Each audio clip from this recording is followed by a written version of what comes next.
Bhagwati DD college की online classes में आप सभी का स्वागत है। इंग्लिश टीचिंग के अंतर्गत आपको कई टॉपिक्स के बारे में बताया गया। आज हम एक नए टॉपिक के साथ में आपके सामने उपस्थित हैं। टॉपिक है स्टेप्स ऑफ लेसन प्लान। सबसे महत्वपूर्ण ट्रेनिंग में सबसे महत्वपूर्ण होता है हमारा लेसन प्लान। लेसन प्लान बनाते समय हमें किन किन चीज़ों को ध्यान में रखना है, किन किन चीज़ों को हमें उपयोग में लेना है, लेसन प्लान बनाने के लिए किस चीज़ की ज़्यादा आवश्यकता होती है, हमारा टॉपिक कैसा होना चाहिए, हमारे बच्चों के साथ में इंटरेक्शन कैसे होने चाहिए, हमारा प्रेजेंटेशन कैसा होना चाहिए, इस बात का हमको सबसे बड़ा ध्यान रखा जाता है। तो सबसे पहले लेसन प्लान में सबसे पहले आता है number of lesson plan.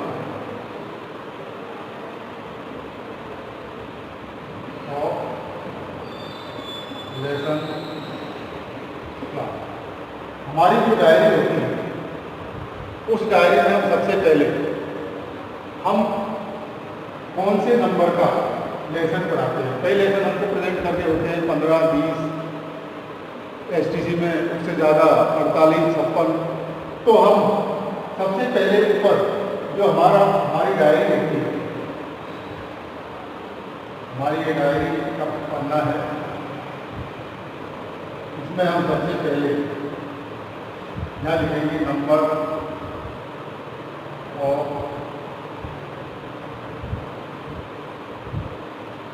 Lesson plan. Number 1 डाल दिया। तो सबसे पहले हमारी पूर्ति होगी, क्या होगी, लेसन प्लान का नंबर। कौन से नंबर का? इसके अंतर्गत हम सबसे पहले डालते हैं नंबर ऑफ लेसन प्लान। कौन से नंबर का लेसन प्लान हम पढ़ा रहे हैं, क्योंकि कई लेसन प्लान हमको पढ़ाने पड़ते हैं 15, 20, 48, 56। तो उस लेसन का क्रमांक हमको ऊपर डालना होता है। उसके बाद में आता है नेम ऑफ द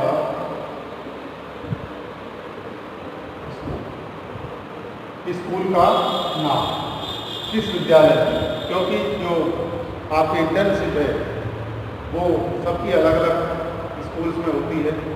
तो हमें उसके बाद डालना पड़ता है name of school. Name of school, जिस भी विद्यालय में हम लेसन प्लान प्रेजेंट कर रहे हैं उस विद्यालय का नाम। इसके बाद आपका आता है डेट। तीसरा होता है डेट, जिस डेट में हम लेसन प्लान प्रेजेंट कर रहे हैं, क्योंकि अलग अलग डेट्स में हम लेसन प्लान प्रेजेंट करते हैं। तो उसी हिसाब से हमें लेसन प्लान की डेट, जैसे 28/9/2000, तो लेसन प्लान की डेट डालते हैं। उसके बाद में आता है आपका पीरियड और ड्यूरेशन। चौथा आपका आता है पीरियड एंड ड्यूरेशन, कालांश और समय। कालांश है समय। यदि हम माइक्रो टीचिंग के लेसन प्रेजेंट करते हैं तो उसमें हमको 3 या 4 मिनट का समय दिया जाता है। लेकिन जब हम मैक्रो लेसन प्लान प्रेजेंट करते हैं तो उसमें 35 से 40 मिनट, 35 से 40 मिनट की अवधि हमको मिलती है। तो मैक्रो टीचिंग में हमारा जो लेसन प्लान है वो कम से कम 35 से 40 मिनट का होना चाहिए। तो पीरियड जिस भी कालांश में हम पढ़ा रहे हैं, मान लो थर्ड कालांश है, थर्ड में पढ़ा रहे हैं तो थर्ड कालांश डाल दिया। उसके बाद में ड्यूरेशन 35 मिनट या 40 मिनट। इसके बाद क्लास एंड सेक्शन, 5वां स्टेप होता है क्लास एंड सेक्शन, कक्षा और वर्ग, कक्षा और वर्ग।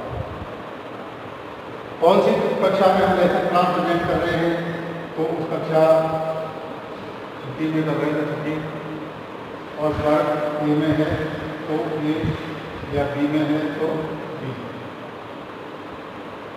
इसके बाद आता है आपका सब्जेक्ट, छठा है टॉपिक आपका सब्जेक्ट, विषय। किस विषय का? बीएड में आपको 2 विषय टीचिंग सब्जेक्ट मिलते हैं, तो उन दोनों विषयों में जिस विषय का भी आप लेसन प्लान प्रेजेंट कर रहे हैं, उस सब्जेक्ट का नाम, विषय का नाम हमने लिख दिया। इंग्लिश का कर रहे हैं तो इंग्लिश। इसके बाद टॉपिक, 7वां है आपका टॉपिक, प्रकरण।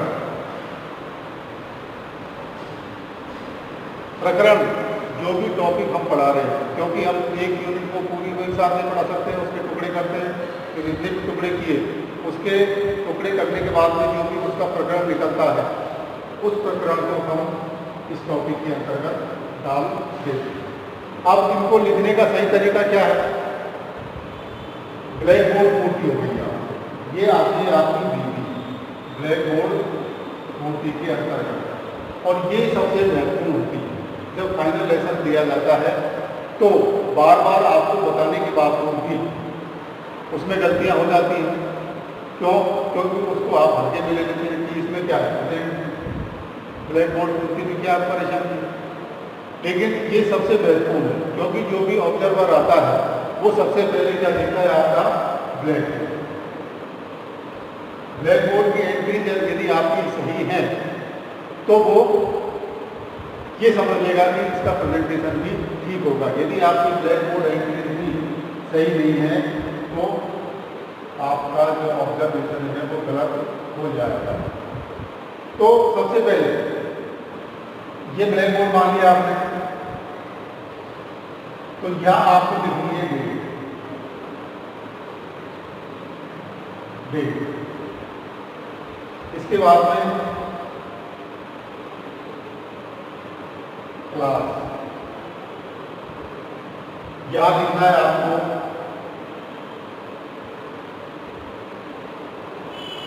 सब्जेक्ट, यहाँ लिखना है आपको टॉपिक, यहाँ लिखना है आपको पीरियड, और नीचे आपको ड्यूरेशन। ये इसकी सीक्वेंस होती है लिखने। तो सबसे पहले हमने लिखा date, class, subject, topic, period और ड्यूरेशन। इतना करने के बाद में हमारा ब्लैक बोर्ड की पूर्ति हो जाती है। डेट लिख दी 28/9/2020, क्लास लिख दी हमने, सब्जेक्ट इंग्लिश, टॉपिक टेंस लिख दिए, पीरियड लिख दिया हमने 6, ड्यूरेशन लिख दिया हमने 35। तो ये सबसे महत्वपूर्ण है, ब्लैक बोर्ड पूर्ति आपकी सबसे महत्वपूर्ण मानी जाती है। यदि ये सही है तो आपका प्रेजेंटेशन भी सही होगा। ऑब्जर्वेशन करने जो आएगा वो आप अंदाजा लगा लेगा कि आपको ब्लैक बोर्ड पूर्ति का यदि पूरा ज्ञान है तो वो ऑब्जर्वेशन करते समय ये अनुमान लगा लेगा कि आपका प्रेजेंटेशन भी सही होगा। क्यों? क्योंकि फाइनल लेसन में जब ऑब्जर्वेशन किया जाता है तो उसमें उनके पास में ज़्यादा समय नहीं होता है, वो 2 या 3 या 4 या 5 मिनट देखकर। तो सबसे पहले आपको ब्लैक बोर्ड पूर्ति पर सबसे ज़्यादा ध्यान देना है। इसके बाद में आपका शुरू होता है लेसन। इसके बाद में आपका लेसन शुरू होता है। सबसे पहले होता है आपके जनरल एम्स।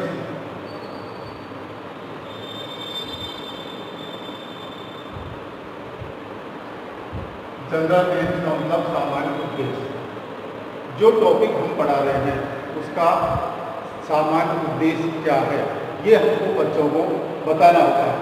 सामान्य उद्देश्य में हम उनके लिए उनकी capacity, develop capacity, decision making, develop interest.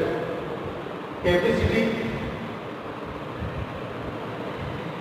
Interest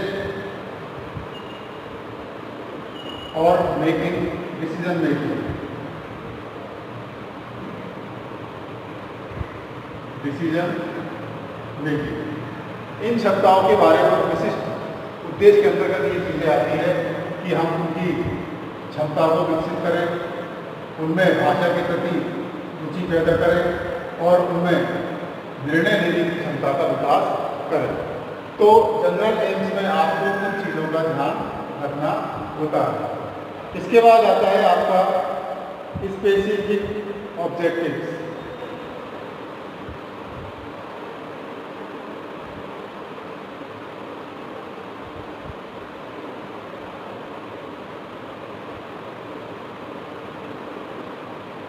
विशेष उद्देश्य। उस टॉपिक को पढ़ाने का हमारा विशेष उद्देश्य क्या है, उस टॉपिक में हम बच्चों को क्या चीज़ बताना चाहते हैं, ये स्पेसिफिक ऑब्जेक्टिव्स विशिष्ट उद्देश्य के अंतर्गत आता है।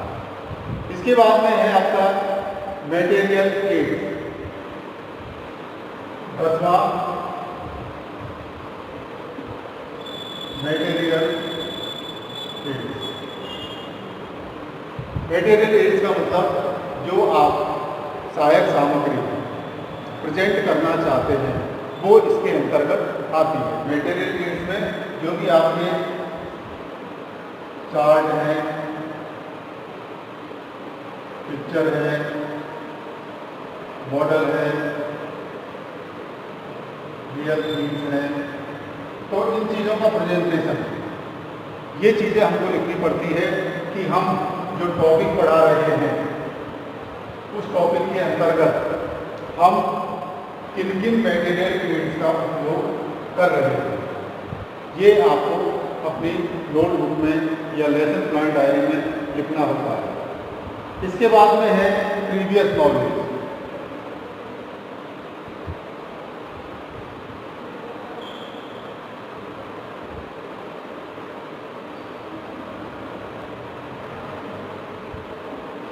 प्रीवियस नॉलेज, पूर्व ज्ञान। जो भी टॉपिक हम पढ़ा रहे हैं उसका इस प्रकार सिलेक्शन करें कि बच्चों को उस टॉपिक के बारे में थोड़ा पहले से ही जानकारी हो। यदि बच्चों को उस टॉपिक के बारे में पहले से जानकारी नहीं होगी तो उनका इंटरेस्ट उसमें नहीं रहेगा। तो इंटरेस्ट पैदा करने के लिए हमें ये ध्यान रखना आवश्यक है कि हमारा जो भी टॉपिक है वो पूर्व ज्ञान पर आधारित हो। जो भी हम पढ़ा रहे हैं बच्चों को उसमें थोड़ी बहुत नॉलेज या उसका ज्ञान होना आवश्यक है। इसके बाद में आता है इंट्रोडक्शन।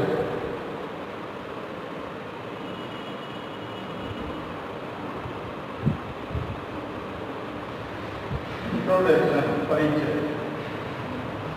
ये सबसे महत्वपूर्ण पॉइंट होता है। परिचय का मतलब आप जो टॉपिक पढ़ा रहे हैं उस टॉपिक को बच्चों से पूछकर उसको आपको निकलवाना है। इंट्रोडक्शन में आपको प्रश्न पूछने होते हैं, उन प्रश्नों के माध्यम से अंतिम प्रश्न आपका ऐसा होना चाहिए जो उस टॉपिक पर आकर रुक जाए, उस टॉपिक को उजागर बच्चों के सामने कर दे। तो 4 या 5 प्रश्न आप पूछकर उस टॉपिक को आप निकालें। उस टॉपिक को निकालने के बाद में फिर आगे आपको उसके बारे में बताना है। तो इंट्रोडक्शन में सबसे ध्यान देने जो बातें हैं कि हमारा जो प्रश्न है वो बिल्कुल सरल हो, बच्चों की समझ में आ जाए, प्रकरण के पर आधारित हो। तो इस प्रकार के हम प्रश्न उनसे पूछें बच्चों से कि वो आसानी से उनके उत्तर हमको दे सकते हैं। इसके बाद में आता है इसका statement of M.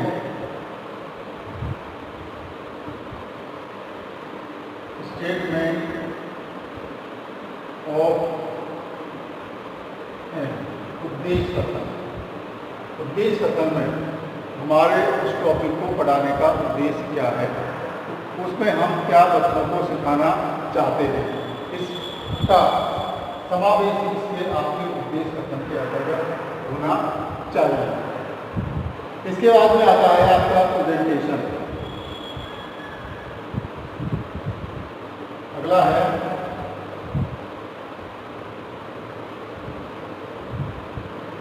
Presentation. Presentation का मतलब प्रस्तुतिकरण।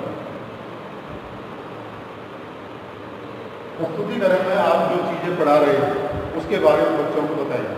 कोई पैसेज पढ़ा रहे हैं तो पहले आप उसको बच्चों को सुनाएंगे, सुनाने के बाद में फिर उसका हिंदी अनुवाद करेंगे, फिर बच्चों से उसका उच्चारण करने के लिए कहेंगे, बच्चों को उसको साइलेंट रीडिंग के लिए कहेंगे। तो अध्यापक पहले लाउड रीडिंग करेगा, लाउड रीडिंग करने के बाद में बच्चे उसको सुनेंगे, सुनने के बाद में फिर बच्चों से उसको पढ़वाया जाएगा। फिर जो भी उसकी कमियां हैं, प्रोनाउंसिएशन संबंधित कमियां, इंटोनेशन संबंधित कमियां या स्ट्रेस संबंधी जो भी कमियां हैं उनको बच्चों को बताया जाता है। इसके बाद में ब्लैक बोर्ड समरी। अगला आता है आपका पूरा लेसन प्लान प्रेजेंट करने के बाद, लेसन प्लान प्रेजेंट करने के बाद में आपका आता है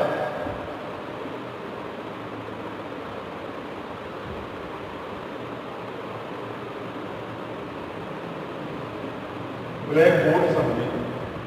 ब्लैक बोर्ड समरी में जो भी आपने पढ़ाया है उसके मेन पॉइंट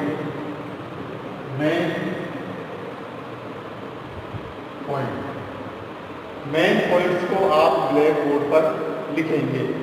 जो भी चीज़ें महत्वपूर्ण है उसके अंतर्गत जो टॉपिक आपने पढ़ाया है उस टॉपिक के अंतर्गत जो भी चीज़ें महत्वपूर्ण हैं, जो भी चीज़ें आपको हाईलाइट करनी है, उनको आप ब्लैक बोर्ड समरी के अंतर्गत लिखेंगे।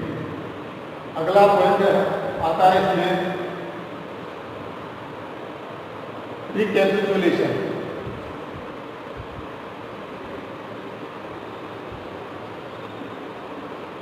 रिकैपिचुलेशन में आप दोहराएं, रिकैपिचुलेशन में रिपीट। जो आपने पढ़ाया है आप उसको रिपीट करेंगे। रिकैपिचुलेशन में आपने जो चीज़ पढ़ाई है उसको दोबारा बच्चों के सामने रिपीट करेंगे, जिससे बच्चे आसानी से, क्योंकि आपने पहले उसको प्रेजेंट कर दिया, प्रेजेंट करने के बाद में ब्लैक बोर्ड समरी के माध्यम से उनको कई चीज़ें बता दी, और उसके बाद में फिर आप उनको मौखिक ओरल रूप से जब बताएंगे तो रिकैपिचुलेशन के अंतर्गत आप उस चीज़ को रिपीट करेंगे। इसके बाद में क्लास वर्क।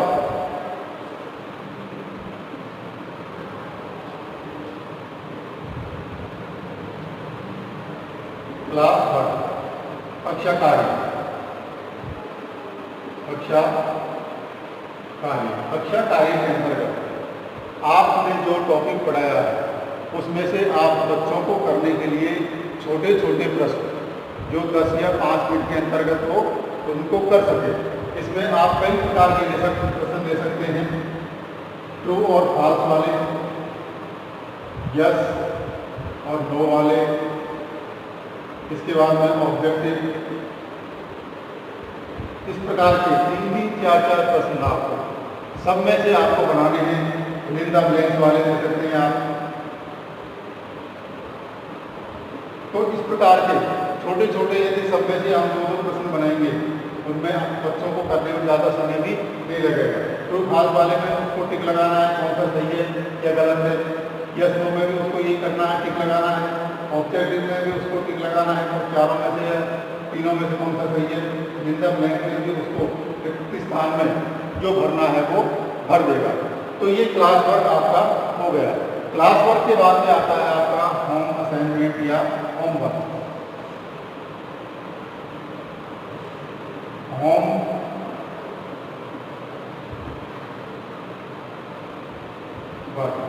गृह कार्य। गृह कार्य, गृह कार्य में सबसे बड़ी चीज़ है कि हम गृह कार्य बच्चे क्लास में जो पढ़ा रहे हैं, तो क्लास में जो बच्चे पढ़ रहे हैं वो सब एक ही कैटेगरी के नहीं होते हैं, कुछ इंटेलिजेंट, कुछ मीडियम और कुछ ज़्यादा कमजोर। तो इस प्रकार के बच्चों को हमें क्लासिफिकेशन करके उसी हिसाब से उनको गृह कार्य देना पड़ता है। बच्चे की रुचि या कैपेसिटी के अनुसार हम उनको गृह कार्य देते हैं। तो ये आपके महत्वपूर्ण point step of lesson plan. Lesson plan में कौन कौन सी चीज़ों का ध्यान रखा जाता है। तो सबसे पहले ब्लैक बोर्ड पूर्ति। ब्लैक बोर्ड पूर्ति में ये सारी चीज़ें आपको बताइए कि सबसे पहले आप नंबर ऑफ लेसन प्लान का नंबर डाल दिया। इसके बाद में नेम ऑफ स्कूल का नाम। इसके बाद में यहाँ आपको बताया ग्रेड। इसके बाद में क्लास। इसके बाद में सेक्शन। इसके बाद में सब्जेक्ट। इसके बाद में आपका टॉपिक। इसके बाद में आपका पीरियड। इसके बाद में आपका ड्यूरेशन। ये ब्लैक बोर्ड पूर्ति के अंतर्गत आपको करना है और ये सबसे महत्वपूर्ण है। तो लेसन प्लान बनाने में सबसे पहले इन चीज़ों का हमको विशेष ध्यान रखना पड़ता है ब्लैक बोर्ड पूर्ति का। इसके बाद में जनरल एम्स, सामान्य उद्देश्य के अंतर्गत उसकी कैपेसिटी, इंटरेस्ट और डिसीजन मेकिंग पावर को विकसित करने के लिए इसका प्रयोग किया जाता है। स्पेसिफिक ऑब्जेक्टिव, इसमें विशेष उद्देश्य में हम विशेष चीज़ उनको क्या सिखाना चाहते हैं, जो वो जानते हैं उससे आगे उनको क्या सिखाना चाहते हैं, इसका प्रयोग होता है। मटेरियल एड्स में हम जो भी सहायक सामग्री, टीचिंग एड्स टॉपिक के अंतर्गत प्रेजेंट करना चाहते हैं उनका विवरण लिखा जाता है। प्रीवियस नॉलेज, जो हमारा टॉपिक है वो बच्चों के पूर्व ज्ञान के आधार पर होना चाहिए। इंट्रोडक्शन में हम प्रश्न पूछते हैं, 4 या 5 प्रश्न पूछते हैं जिससे हमारा टॉपिक निकलकर सामने आ जाए। प्रश्न बिल्कुल सरल भाषा में, छोटे और हमारे टॉपिक के अकॉर्डिंग होने चाहिए। स्टेटमेंट एंड उद्देश्य कथन, हमारा टॉपिक को पढ़ाने का उद्देश्य क्या है, उसमें हम इसका प्रयोग करते हैं। प्रेजेंटेशन में प्रस्तुतिकरण में पूरे लेसन को हम प्रेजेंट करते हैं। इसमें लाउड रीडिंग होती है, साइलेंट रीडिंग होती है, इमिटेशन रीडिंग होती है, ड्रिल होती है, जनरलाइजेशन होता है। तो इन चीज़ों का प्रयोग हम प्रेजेंटेशन के अंतर्गत करते हैं। ब्लैक बोर्ड समरी, पाठ को पढ़ाने के बाद में जो महत्वपूर्ण पॉइंट्स हैं उनमें हम ब्लैक बोर्ड समरी के अंतर्गत उन पॉइंट्सों को लिखते हैं, बच्चे उनको अपनी नोटबुक में उतारते हैं। तो ब्लैक बोर्ड समरी में हमको केवल मेन या इम्पोर्टेंट पॉइंट्स को ही हाईलाइट करना होता है। रिकैपिचुलेशन में रिपीट, जो भी हमने पढ़ाया है उसको अपने शब्दों में ओरल तरीके से उनको बच्चों के सामने हम रिपीट करते हैं। क्लास वर्क में कई प्रकार के छोटे छोटे प्रश्नों का हम समावेश करते हैं। कक्षा कार्य, इससे बच्चे हम ये देख सकें कि जो हमने पढ़ाया है उसका बच्चों पर कितना प्रभाव पड़ा है, बच्चों ने उसको कितना सीखा है। तो इसके अंतर्गत हम क्लास वर्क के अंतर्गत हम छोटे छोटे प्रश्न उनको लिखवाकर हम उनका एक छोटा सा टेस्ट ले सकते हैं और हम ये ऑब्जर्व कर सकते हैं कि हमने जो पढ़ाया है वो कितने बच्चों ने उसको सही प्रकार से सीखा है, ध्यान से सीखा है।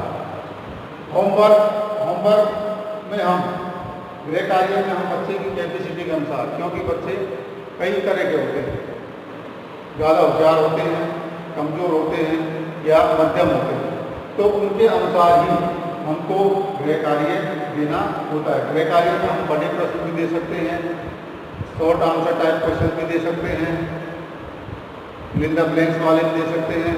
तो पूरे टॉपिक में से ऐसे प्रश्नों का निर्माण हमको करना होता है जिससे कि सारा टॉपिक उसमें आ जाए। तो इस प्रकार हम देखते हैं कि लेसन प्लान बनाने में हमको किन किन स्टेप्स को ध्यान में रखना पड़ता है। आज के लिए इतना ही। अगले